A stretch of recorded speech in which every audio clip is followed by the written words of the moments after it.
그리스도인의 복된 입술이라는 제목인데요. 옆 사람과 인사를 나누실 때 여러분의 최고의 칭찬, 최고의 표현을 옆 사람에게 한번 해보시길 바랍니다. 저 같으면 당신이 최고입니다. 이렇게 말할 텐데 옆 사람과 함께 인사를 나눠보시기 바랍니다. 시작. 인심을 쓰시는 김에 확 쓰시기를 바랍니다.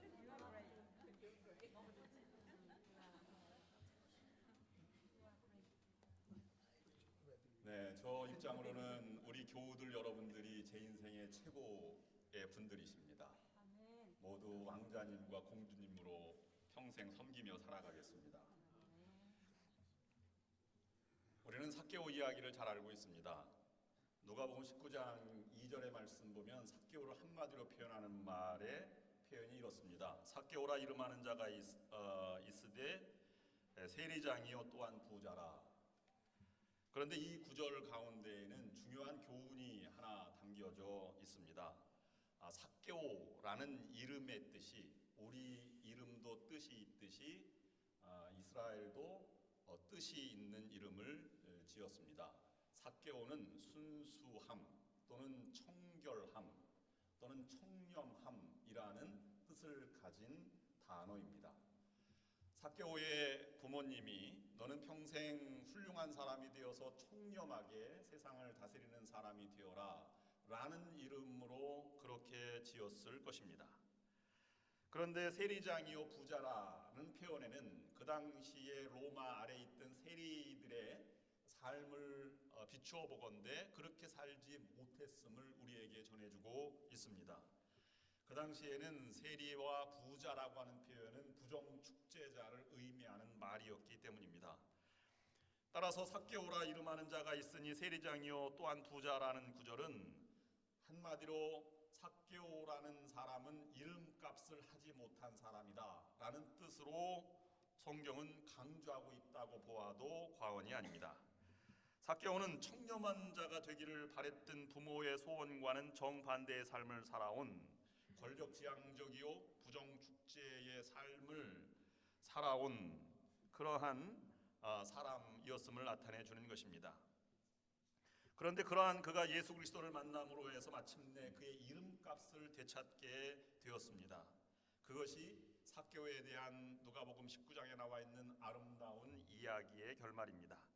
따라서 삭개오의 이야기는 우리에게 적어도 이름값을 하고 살아야 한다, 또는 그리스도인이라고 하는 이름에 걸맞는 값을 따라서 살아야 한다는 교훈을 우리에게 전해주고 있습니다. 사람은 적어도 자신의 이름값을 하고 사는 것이 마땅한 도리일 것입니다. 그리스도인들도 그에 걸맞는 삶을 살아가고 있는지 되짚어 봐야 할 것입니다. 오늘 본문 에베소서 5장 1절부터 4절까지 있는 말씀의 세 번째 묵상의 시간입니다. 첫 번째로는 너희는 사랑받는 하나님의 자녀처럼 하나님을 본받는 자가 되어라 라는 말씀의 1절의 말씀을 묵상하였습니다. 우리는 허물과 죄로 죽을 수밖에 없는 죄인이 아니라 죽어있던 죄인을 예수 그리스도의 보혈의 능력으로 새 사람이 되어서 구원받은 자, 하나님의 자녀가 되게 하셨습니다.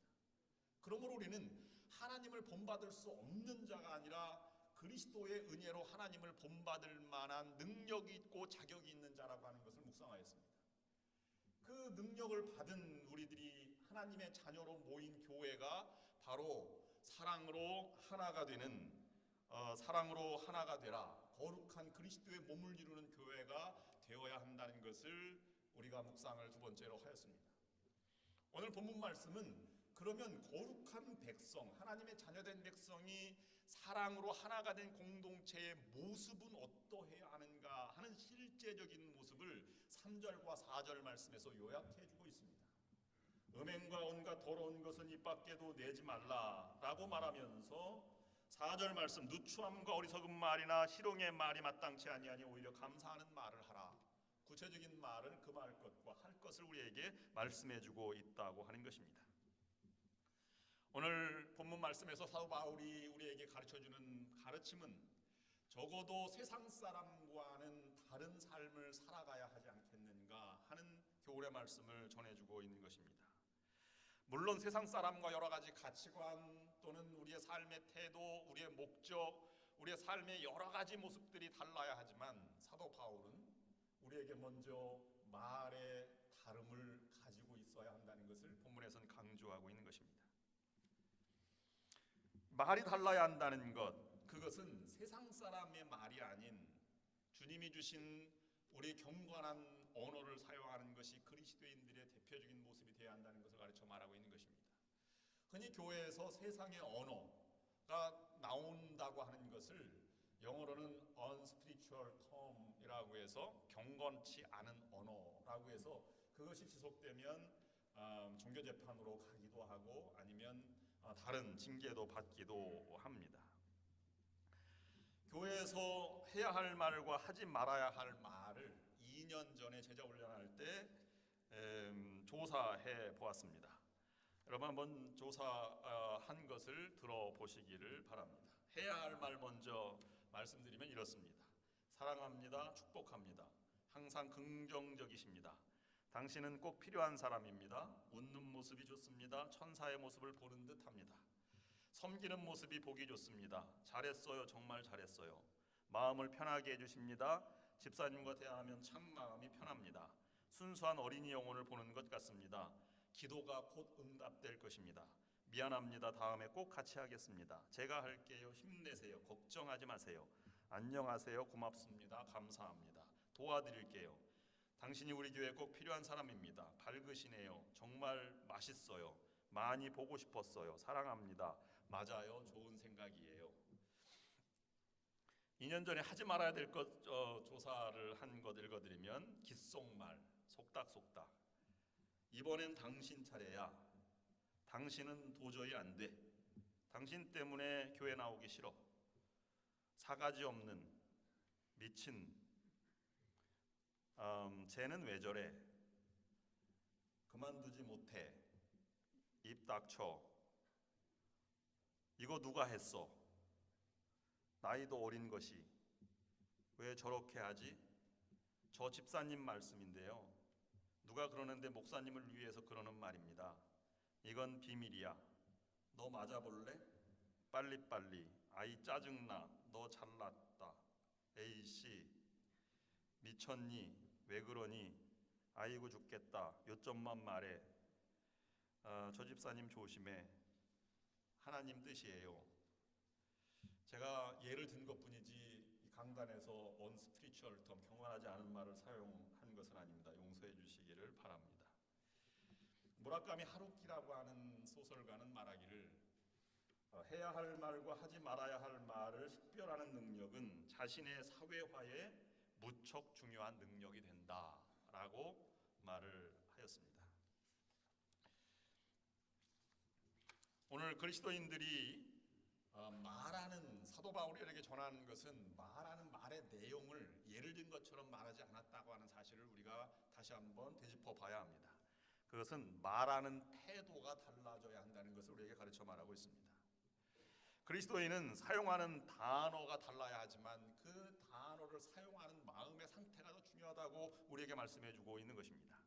그 표현을 4절 말씀에서 누추함과 또 어리석은 말이나 희롱의 말이 마땅치 아니하다라는 표현으로 사용되고 있는데 이 세 표현을 잠깐 묵상하면 이렇습니다. 누추한 말이라고 하는 것은 추잡하고 수치스럽고 격에 맞지 않는 부끄러운 말을 뜻한다고 주석은 달고 있습니다.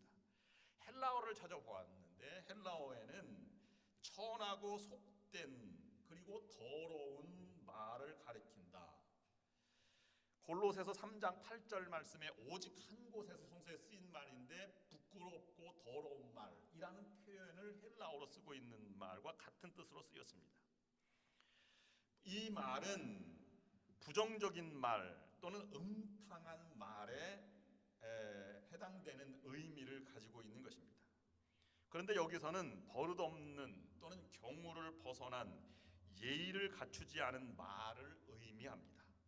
그러므로 성서의 가르침은 분명합니다. 예의를 갖추며 평안한 마음에서 진정한 말을 하며 살아가라고 우리에게 요청하고 있는 것입니다. 그리스도인들은 추잡하거나 수치스럽고 또는 격에 맞지 않는 그런 말을 입에 담지 않아야 합니다. 어떻게 이것을 그렇게 입에 담지 않을 수 있겠습니까? 그러나 노력하라고 하는 것을 우리에게 말씀해 주고 있는 것입니다. 제가 교회에서 사용되는 언어에 대한 호칭을 잠깐 생각해 보았습니다. 성전이라고 하는 말은 건물을 상징하기 때문에 성전보다는 예배당이 맞습니다. 또는 에클레시아가 사람들의 모인 공동체를 말하는 것이니 교회라고 하는 표현이 더 올바릅니다. 우리 교회에서 가끔 사용되는 사교실이라는 말은 한인 사회의 한 특징을 나타내는 것이라 옳지 않습니다. 사교실보다는 성도들의 거룩한 코이노니아, 친교를 나누는 것이기 때문에 친교실이 맞습니다. 우리가 예배 끝나면 식사하는 것을 점심 식사라고 말하는데 그것은 교회 안에서는 식사라고 표현하기보다는 식사라면 서로 사랑을 나누는 것이기 때문에 애찬 또는 친교라는 표현이 더 맞습니다. 또 성도들 간의 호칭에도 전통적으로는 직분자들의 표현을 많이 씁니다. 그런데 교회답지 못한 곳에서 아니면 교회 모습이 약간 아닌 것 같은 모습에서는 이와 같은 용어가 많이 나오고 있습니다. 언니 또는 야 또는 오빠, 오라버니, 형님, 선배님, 박사님, 교수님. 그리스도 안에서는 다 죽은 죄인들이 살아난 똑같은 하나님의 자녀들이기 때문에 사회적인 신분으로 성도를 표현하는 것은 신앙적이지 않은 표현입니다. 대신 성도님 또는 우리가 직분제를 사용하고 있으니 목사님, 장로님, 권사님, 집사님 또는 성도님, 젊은 분들에게는 형제 또는 자매 이렇게 표현해도 무리가 없을 것 같습니다. 그러나 직분제가 사용되지 않는 아나바티스트들 또는 침례교 같은 경우에는 형제자매로 맨 처음에 불렀지만 그것이 이제 더 나이 드신 분들에게 신뢰가 된다고 해서 어머님 또는 아버님이라고 부르기도 합니다. 근데 그것은 신앙적으로 올바르지 않은 표현입니다. 왜냐하면 아버님이라고 하는 것은 오직 하나님 한 분만이 아버님이기 때문에 교회에서 아버님이라고 부르는 것은 온당치 않습니다. 그래서 나이 연세 많으신 분들에게는 모매님이라고 어머니 같은 자매라고 해서 그렇게 부르는데 그것도 그렇게 부르는 교회도 있지만 우리가 친숙하지는 않은 모습입니다. 가급적이면 성도님이라고 부르시는 것이 가장 중요하고 또는 직분을 부르는 것이 마땅하다고 생각을 해보게 됩니다. 그리스도인은 세상 사람과는 달리 경건하고 거룩한 자가 되도록 하나님의 자녀다운 삶을 살아가도록 노력해야 할 것입니다.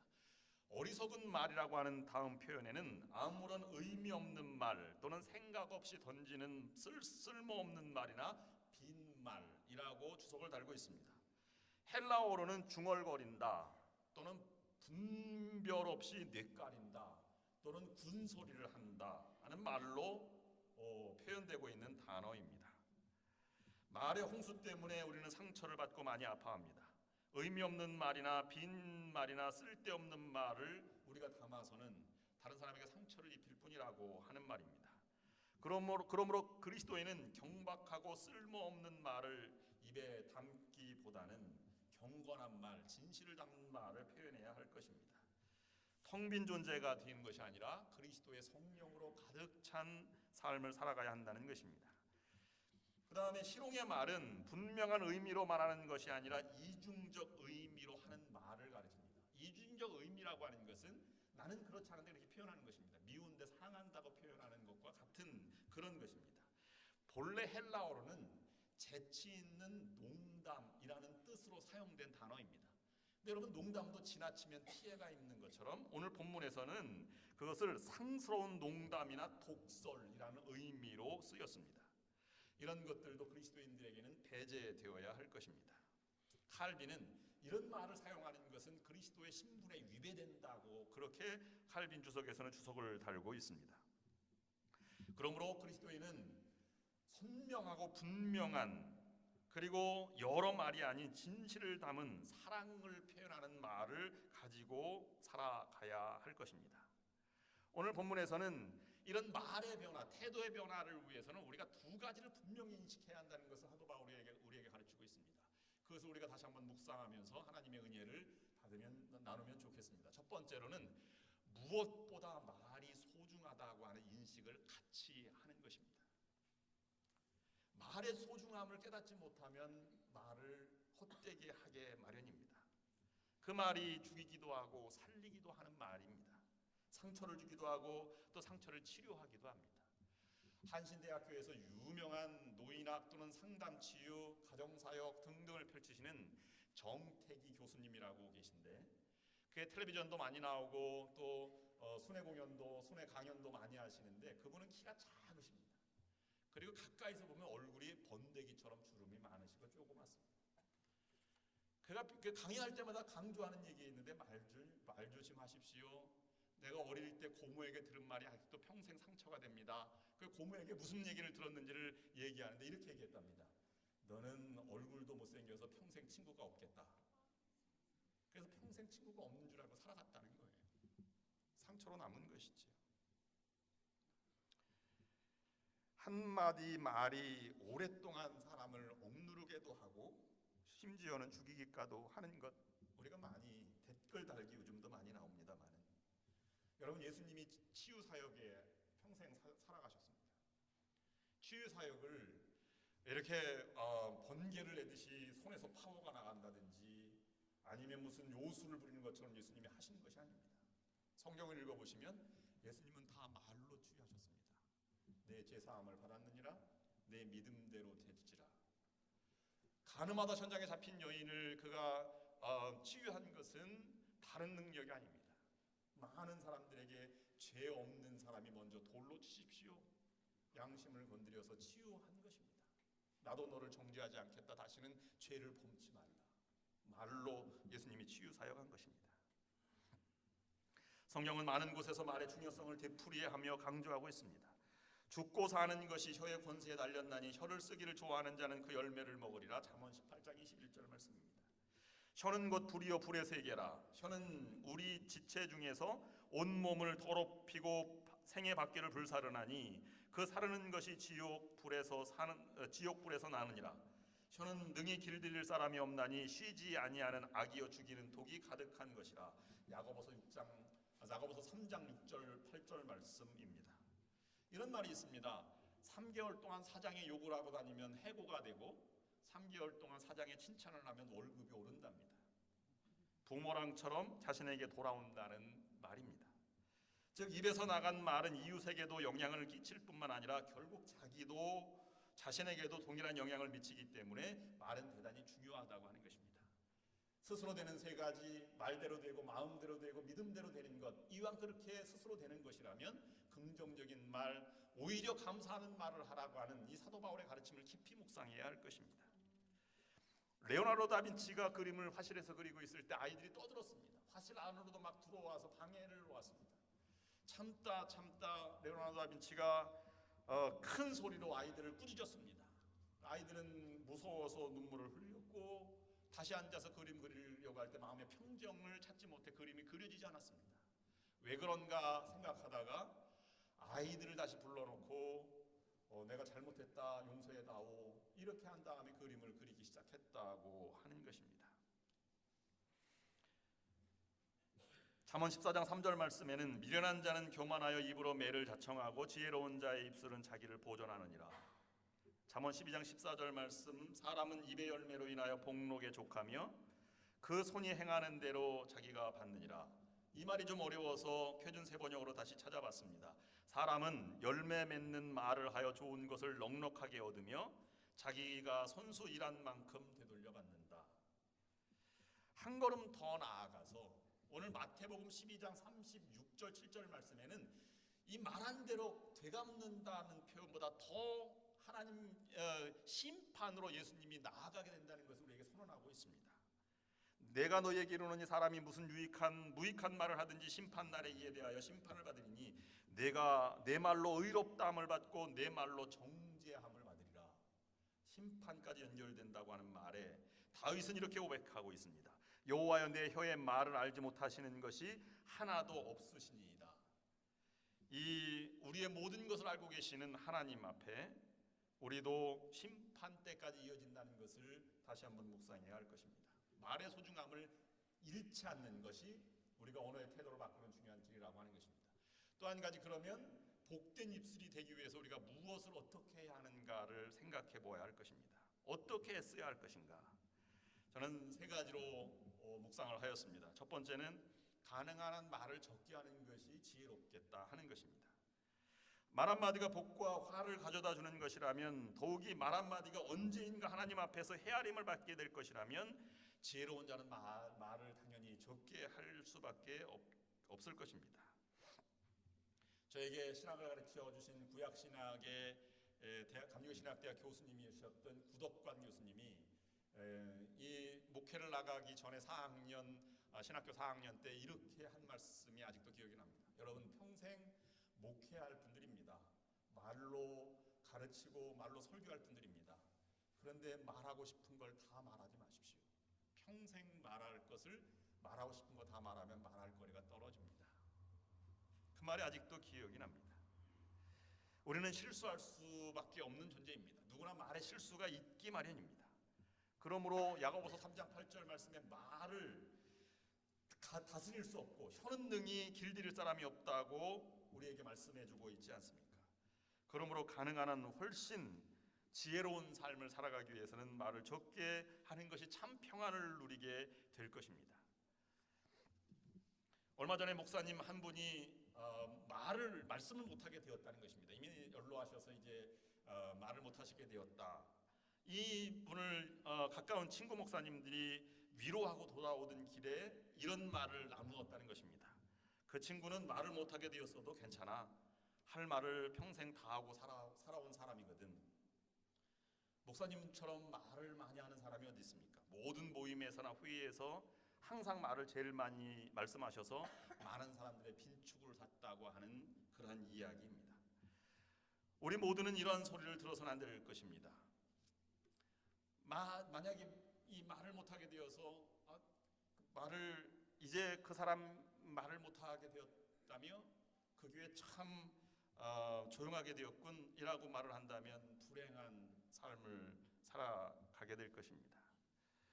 우리는 실수를 적게 해야 합니다.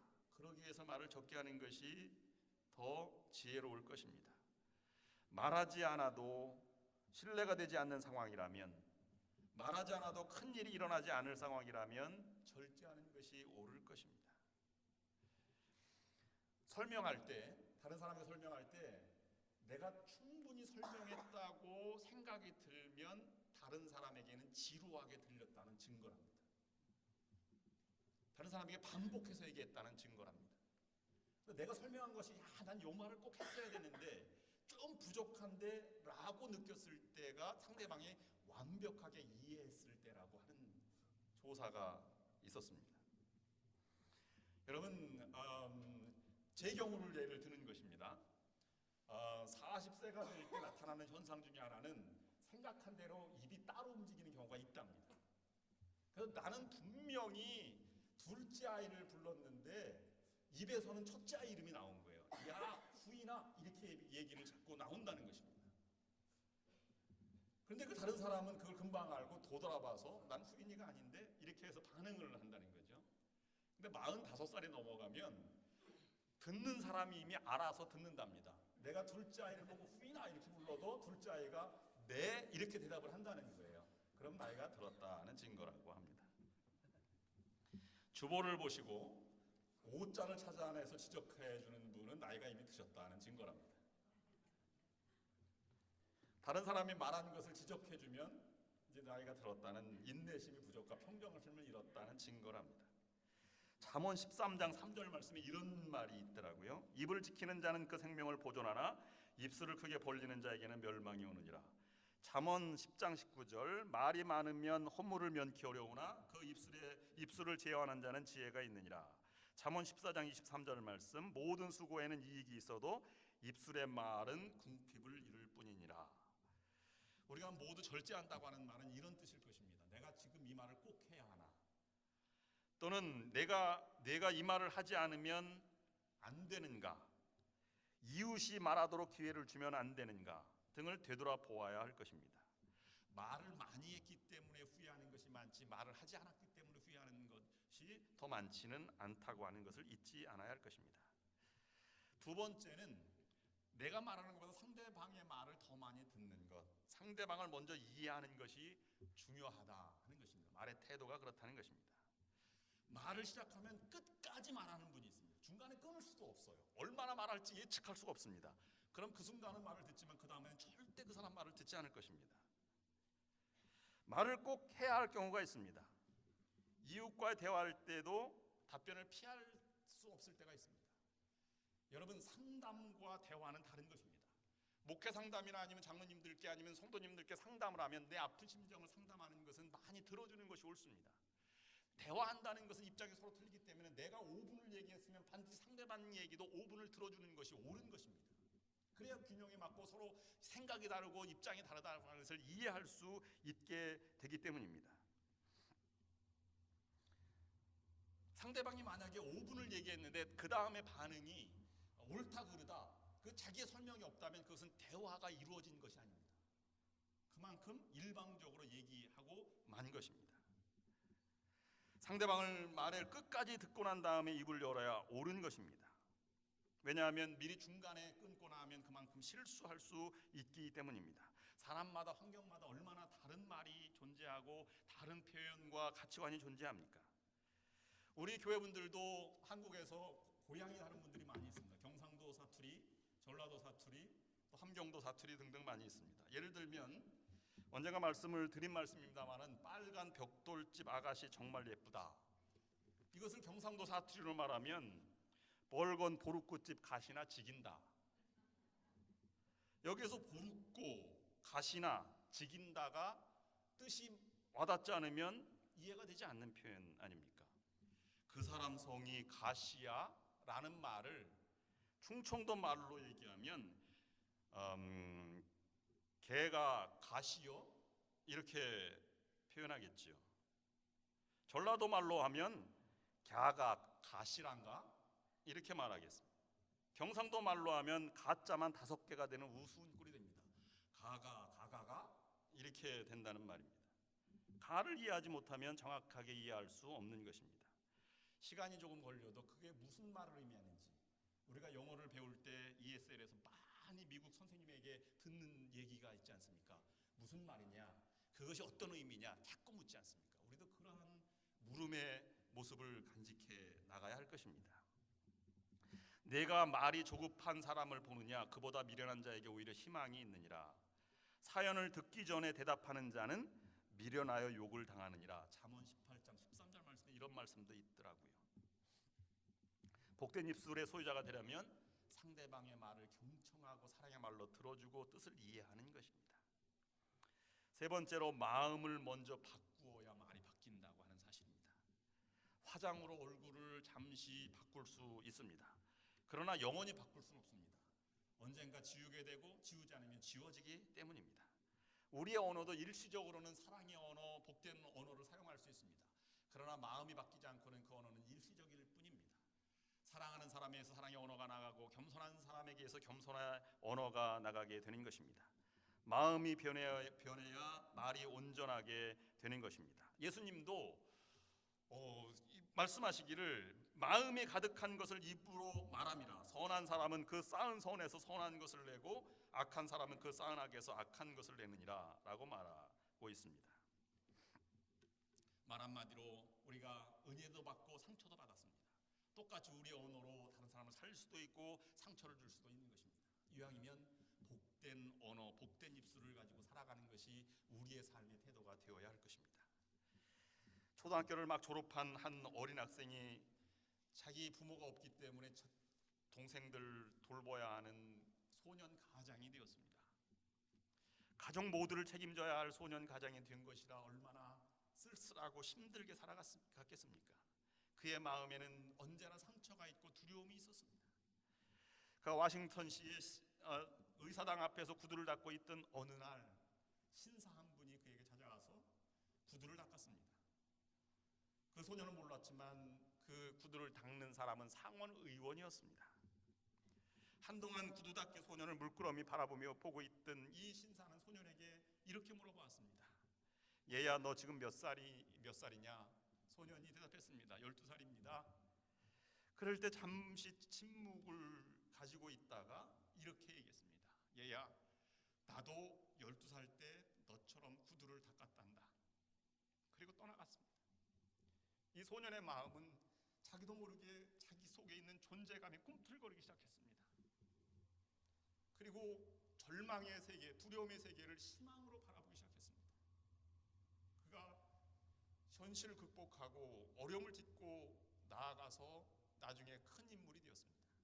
그는 켄터키 의대 정신과 교수로 봉직하게 되었고 믿음의 사람이었기 때문에 침례교신학대학의 치유 상담 교수를 겸임하는 겸임 교수가 되었습니다. 한마디가 존재감을 살린 것입니다. 우리 그리스도인들의 말이 이와 같아야 할 것입니다.